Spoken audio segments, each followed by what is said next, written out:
Welcome back. This is Sunday edition, the final part of the show this morning. And let's look back at the presidential debate, the running mates edition that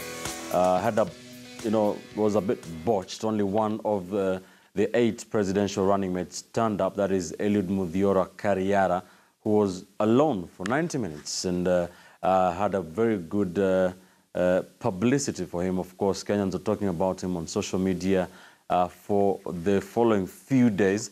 Let's listen in to some of that, some of his presentation. Hamjambo wa Kenya wenzangu. Jina langu ni Muthiora Eliud Kariara.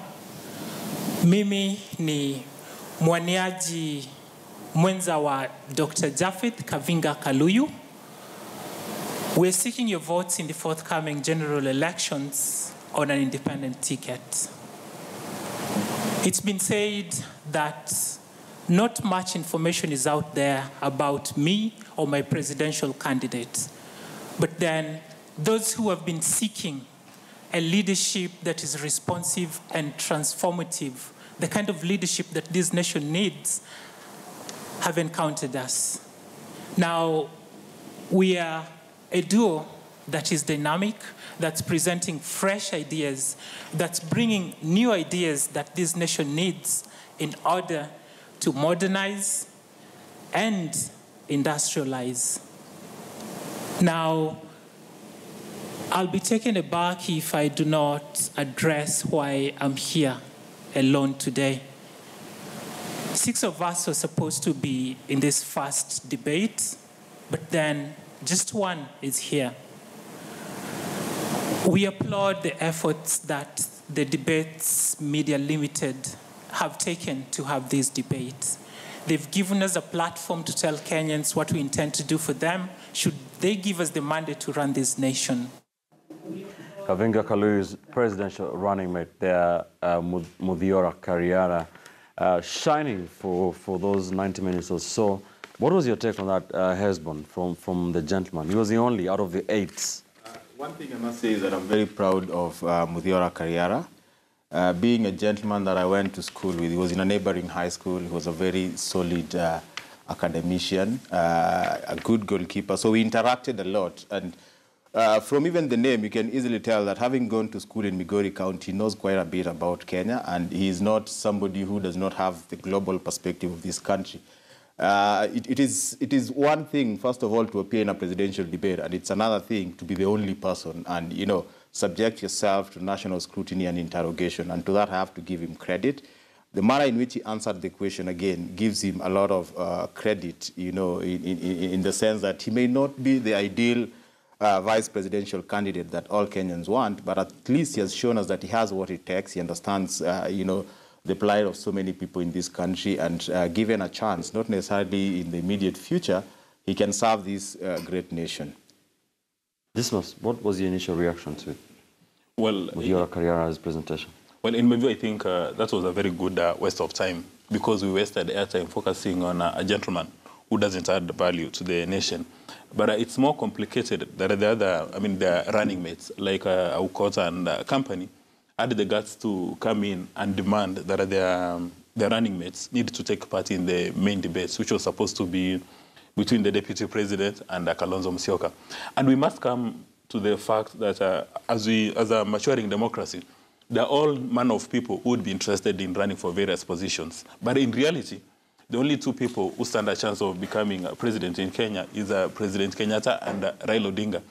So even by the organizers of this event to say we are going to have a tier 1 and then a tier 2 to invite all and sundry to come and run, I think it was a waste of a valuable national resource. But we have to be fair. We have to give them, all of them, airtime. You have to give them all airtime because they've been cleared by IBC, but we need to have a positive discrimination. You recall Leader went to the High Court saying that he wants to be included in the main debate, but Justice Matiba in his ruling said we need to have a positive discrimination in this matter, because you're not going to be mixing donkeys and horses in one race. The people Kenyans wanted to listen to is the Deputy President Ruto and Kalonzo Musyoka. I agree the way it was organized, but at the initial debate where Muthiora appeared, the 90 minutes, in my view, was a waste of time. It offered a bit of maybe some drama, but the conversation even for tomorrow, the conversation we want to see is between Raila Odinga and President Kenyatta, not any other person. And you know, there's this mischievous appreciation that if you've been cleared by IBC, then you must, or rather, you've got some rights over this kind of debate. It doesn't work this way. We know, for instance, the other 6 candidates are doing a run for presidency for several reasons. Others are doing it for branding purposes. They want that when they walk in the streets of Nairobi or Turkana or Kirinyaga, people are able to recognize them. Others are looking for job opportunities because I suspect as you approach the elections, a number of these presidential candidates will call a big news conference and say, having reviewed the candidates of Kenyatta and Raila Odinga, we are endorsing one of them. So we don't have a lot of time to waste. The general elections is a serious, serious national event, and we cannot allow Tom, Dick, and Harry to come on board. And I know the other presidential candidates are going to rise up in arms and say that the media is being unfair. But even when you look at the opinion polls, they are nowhere to be seen. They are not in the radar. They've not even done one serious rally. They've not even launched what you may consider as a serious manifesto.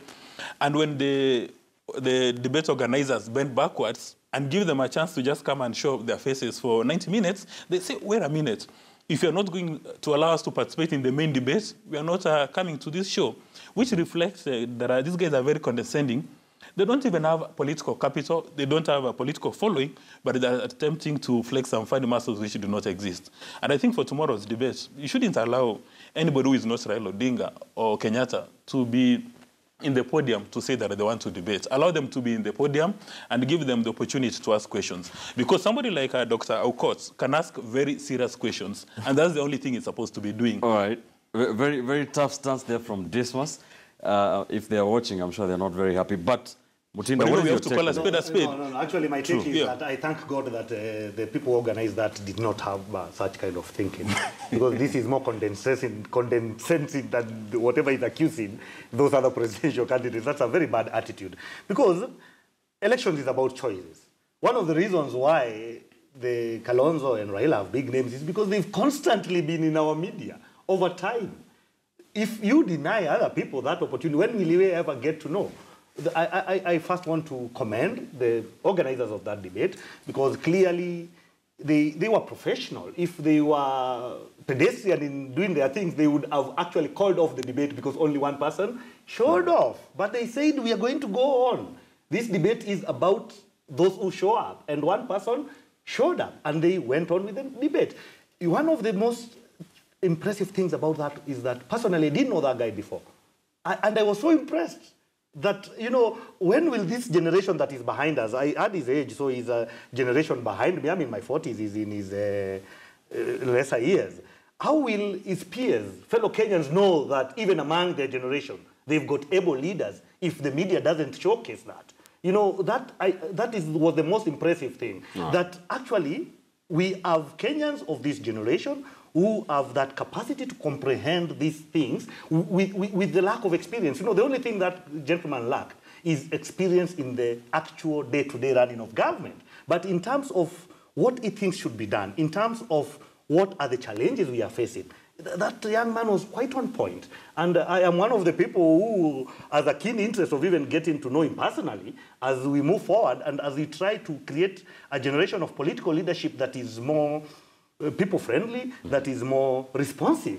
So I actually think the other 5 lost a very big opportunity. Right. I want to think that it was not their choice not to go. I want to think that probably the presidential candidates that were having the argument that he's trying to develop here about, you know, they should be together and stuff, you know, that one was already addressed by having 2 debates. And I have a strong feeling, because do you know I don't know any of the others? By that young man coming there, he even made me aware of his presidential candidate that I had not taken note of. Right. So that was a very positive thing, and it was a loss for all the other 5 that we don't know, and we probably won't know, because I don't think they're going to get, going to get a better opportunity than the one they had. Judging by that, Hesbon, the fact that the organizers of the presidential debates did not call off. I don't know, they did not bembeleza this other running mates.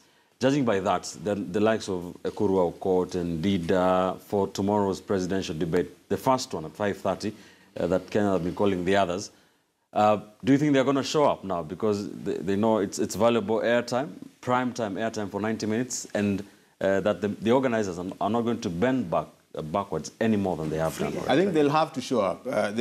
Some of them, I think, used the vice presidential debate to test the waters, and they've seen how the media is serious about this, that this is a platform that we've organized to give you primetime coverage for free, something that you've not earned, you're not paying for. And now that they failed that, they know that the media is not going to give them an easy chance if they don't come.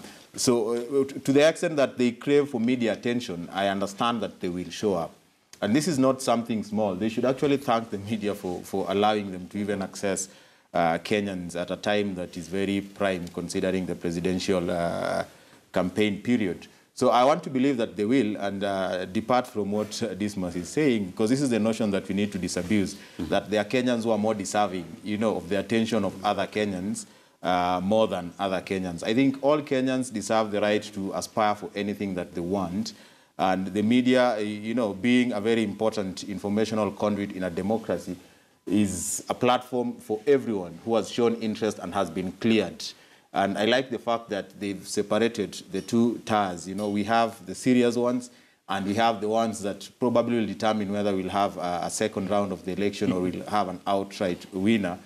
So what probably we may want to do is to interrogate further. Is this something that we need to go on with? You have as many presidential candidates, give them enough of our time to listen to them on how they're going to espouse their manifestos and how they're going to run this country going forward. Because if they don't perform well, then going forward, sentiments like what Dismas has will now be taken forward, that you don't need to waste time. We experimented in the last general election. We realized that Dida wasted a lot of our time telling us how we should eat. This time around, we didn't dispense with them. We created a tire for them. And it is important that we listen to them. And they got a good chunk of the votes. Yeah, and the extent to which we can actually monitor the progress of our democracy. And let me be the devil's advocate a bit, and not to be part of the panel, but you have to agree with this a bit, because these guys don't conduct any political rallies, which cost resources to do that. Yes. And then media giving them airtime, but they are trying to make funny demands. You have to agree with a bit of it. I agree with Dismas. What I don't agree with is the manner in which Dismas wants us to deal with them, dismiss them. Because again, if we want to measure the growth of our democracy, we are going to look at it in terms of to what extent are Kenyans going to vote on issues. So how do we know that Kenyans are voting on issues? By listening to people who are advancing issues. And technically, we know that the leading presidential candidates are leading not because of issues. Truth be said, they're leading because of tribal capital. And the more we run away from that, the better for us. Right. And we cannot run away from that if we keep disenfranchising any other aspiring candidate who wants to articulate issues. You listen to Dr. Okurekot, he is actually very articulate on what bedevils this country. He has a bit of solutions. I mean, you listen to him, you're thinking, this guy has solutions. He understands the country. You listen to Professor Wainaina, very articulate, very brilliant, probably walking with his head in the cloud, but he understands the common man who is walking with his feet on the ground. This must have a lot to react to. Yeah, I've got a lot. I've got my entry. Number one, the presidency in Kenya is a serious issue. In as much as the Constitution has allowed everybody who has got interest to run for president to do so, but we're not going to have these debates as an opportunity for people to enjoy the Maslow hierarchy of needs. That you're coming to these debates because of self-actualization, that I'm above a certain age. No, this position is for people who have invested serious time building political capital and financial resources so that they have a reasonable chance of success. You're not going to spend 90 minutes to listen to a fella giving us stories, yet the country is in trouble. We want people to come and tell us how they're going to sort out food insecurity, which is a major issue. You notice, I had the misfortune of listening to the entire speech, the entire debate of that gentleman, but he did not address the core issues affecting Kenya. So in my view, it's a waste of time. Now, in democracies that Esmond talks about, like America, the UK, wherever it is, there are so many people who want to run for the presidency, but the Republicans and Democrats, they don't allow folks from the streets to come and say that we are going to run. They do an opinion poll. If you've invested resources and time and you have at least 5% in the opinion polls, then you are allowed to come to the table and engage in a conversation of people with a reasonable chance of success. All right. Hesbon said something that maybe from among six, we'll find somebody who will be a third horse, donkey, that may take the election to a runoff? That's probability. That probability does not exist at all. And it's because of that debate that we saw the so-called donkeys, their condescending behavior towards the nation was unacceptable. Because these are people who don't have political capital, they don't have power, but they're making demands. What's your take on that, Mutinda? You know, in economics, we used to have something we used to call opportunity cost. It used to be the best alternative forgone. On that particular Monday, the best alternative forgone was watching Inspector Mwala and those Mexican soap operas, or choosing to listen to that young man. To me, that was a better bet.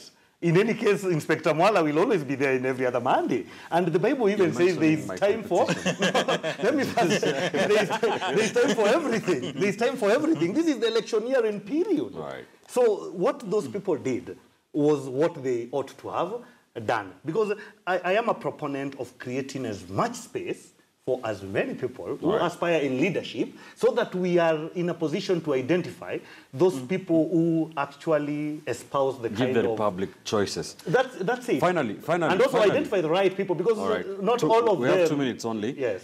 Finally, husband, do you see President Uhuru Kenyatta and the NASA candidate, Raila Odinga, turning up for the main presidential debate at 8 p.m. tomorrow? Let me say that I hope they will.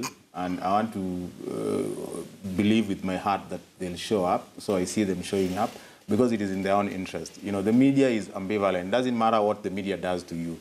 If you're a politician, you still need the media. It is not always that they're going to be singing your praises, but when they give you a platform, whether they're going to interrogate you, you know, in a manner that you don't want, it is in your own interest that you articulate to the extent that you can the issues that you're going to espouse in addressing the problems of this country. And the fact that they're only going to be 2 basically means that it's a win-win for them. That the other thing for them is you have these other candidates who are going not to address issues, but to shoot questions at them. So you have the 2 guys who will be anchoring, and then you have another panel which is supposed to be part of the panel shooting questions at you. So the fact that there are 2 means that they have a lot to lose if they don't show up. Mutinda, will they show up, the 2? In your opinion? In my opinion, I think it is their interest, in the interest of our democracy, in the interest of the... I mean, the president cannot afford to have the NASA candidate appear alone, can he? That's why I'm saying that it is in their interest, their political interest, in the interest of our democracy for them to show up. Because, you see, all sovereign power belongs to the people. And this is a platform that is focused on ensuring that the people have a free exchange with these potential presidents. And, you know, ignoring or snubbing such an event, it does not send the right signals. So if it were me to advise them, I would tell them to show up and be very punctual. Thank you. This one? If a President Kenyatta has got a good report card, then he should show up tomorrow. Because essentially for this debate, it's the 3 moderators who will be asking President Kenyatta, what have you done for the last 4.5 years or 5 years to merit another ticket for you to get re-election? And for Raila Odinga, you'll be trying to prove to the world that there is a good alternative to President Kenyatta. So my suspicion is, if President Kenyatta has delivered on what he had promised and he's got a good report card, he will show up tomorrow. And you know, this is as good as when, you remember we were having a discussion last time, at the end of the term, if you're a student and you've got very good grades, you dance and break into a song on your way home because you know your parents or guardians will be very happy. And again, these moderators that who are selected, and I've interacted with all of them, I think they're some of the best tools in the shed from a media perspective. And if you have not delivered, you'll have a phobia of being interrogated by those 3 gentlemen. Thank you. Most importantly, if I may say this finally, that these debates are helping entrench the culture of holding our leaders accountable, and that is exactly what our 2010 Constitution expects of us. So it should be encouraged, and actually politicians at some point should feel, you know, I don't know what the right word is, but it should not be a matter of choice. Going forward, it should get to a point that the electorate demand them to come and respond to the issues. Thank you so much, gentlemen. Thank you, Mutinda Kavemba, Jubilee strategist, political risk analyst, Dismas Mokua, and political analyst and communication expert, Chesbo Mawila. Thank you so much. Wonderful show we had today. It is 15 days to election day. A lot will be happening in the next few days. As the political campaigns across the Republic enter the proverbial home stretch, we here at KTN News will be traversing the breadth of this country to give you the latest on what's happening, of course, as well as IEBC's preparedness for the election on the 8th of August. Many thanks for joining us here on Sunday edition. Join us every Sunday morning from 10 a.m. to 12 noon as we dissect those big political issues for you. I'm Ben Kitili. Thanks for watching.